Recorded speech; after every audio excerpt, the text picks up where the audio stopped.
Halo, perkenalkan nama saya Andika Ariel Prastia. Di sini saya akan membagikan tips mengenai cara belajar yang efektif dan efisien. Simak baik-baik ya. Yang pertama, tetapkan tujuan belajar. Cara belajar yang efektif dan efisien dimulai dengan menetapkan tujuan atau target kalian dalam belajar. Jika tujuan kalian adalah untuk bisa masuk sekolah atau perguruan tinggi favorit, tentu saja kalian harus memiliki nilai yang cukup, bukan? Jadikan tujuan sebagai pemacu semangat kalian saat belajar, karena dengan memiliki tujuan yang jelas akan membantu kamu untuk tetap fokus dan konsisten selama proses belajar. Yang kedua, atur jadwal belajar. Dalam hal ini, pastikan kamu harus disiplin dalam menaati jam belajar. Jika kamu memutuskan untuk belajar pada jam 7 hingga jam 8, maka kamu harus segera mulai belajar dan berhenti sesuai waktu yang telah kamu tentukan tersebut. Atur jam belajarmu dengan baik sesuai kebutuhan dan kondisi, dan hindari belajar dengan sistem kebut semalam. Ketiga, buat suasana belajar yang nyaman.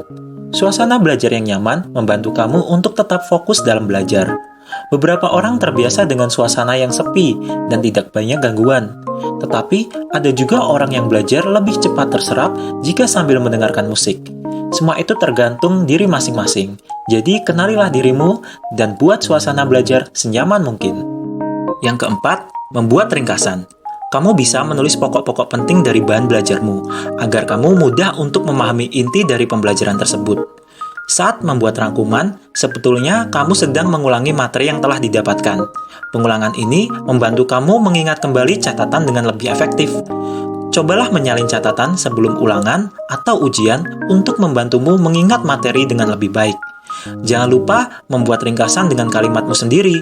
Menulis materi dalam kalimat yang kamu buat sendiri akan membantumu lebih mengingat poin-poin penting yang telah kamu pelajari.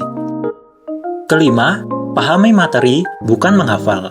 Seringkali seseorang malah menghafal materi, bukan memahaminya. Padahal, sekedar menghafal pelajaran hanya akan efektif untuk ujian atau waktu dalam jangka pendek. Dalam jangka panjang, ilmu yang dihafal hanya akan mudah untuk dilupakan dan tidak meninggalkan manfaat apapun. Keenam, jangan malu bertanya. Jangan malu untuk bertanya jika kita tidak memahami sesuatu atau mengalami kebuntuan dalam suatu ilmu. Selain bertanya kepada guru, kamu bisa bertanya kepada temanmu.